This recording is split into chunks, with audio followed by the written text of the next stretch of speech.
The Lake Bodom murders, Finland's most chilling unsolved crime. In the stillness of a summer morning in 1960, the tranquility of Lake Bodom in Finland shattered forever. 4 teenagers went camping by its shore. Only one returned. What happened that night remains one of the most chilling unsolved crimes in Scandinavian history.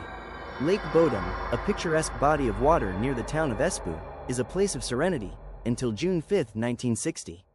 That night, 4 teenagers set up a tent near the lake's edge. Mila Ermeli Björklund, 15. Anya Tuulikki-Maki, 15. Seppo Antero Boisman, 18. And Nils Wilhelm Gustafsson, also 18. They were out for a night of camping, fun, and escape. What followed was a nightmare. At around 11 a.m. the next morning, a local man discovered a brutal scene. The tent was slashed from the outside. 3 teenagers lay dead, bludgeoned and stabbed. Mila, Anya, and Seppo, all murdered. Only Nils survived, injured and barely conscious, with a broken jaw and facial wounds. But what truly puzzled investigators was this. The killer never entered the tent. The attack came from outside, in the dead of night, while the victims slept. The crime scene was chaotic. Vital evidence had been contaminated. Curious onlookers had trampled it before police arrived. Still, strange details emerged. The victims' shoes were found scattered away from the tent. Some personal items were missing. No murder weapon was ever recovered.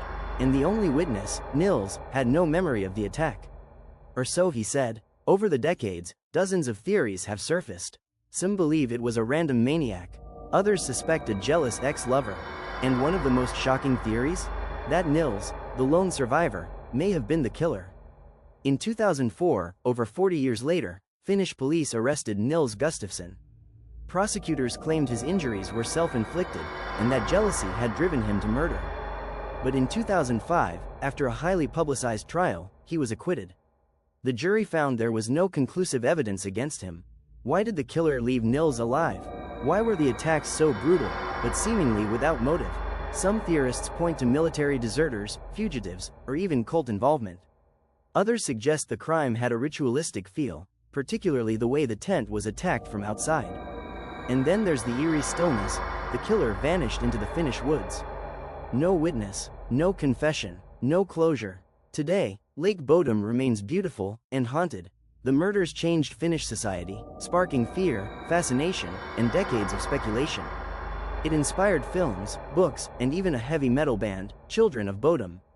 But one thing remains untouched. The truth. Some crimes are solved with evidence. Others, with confession.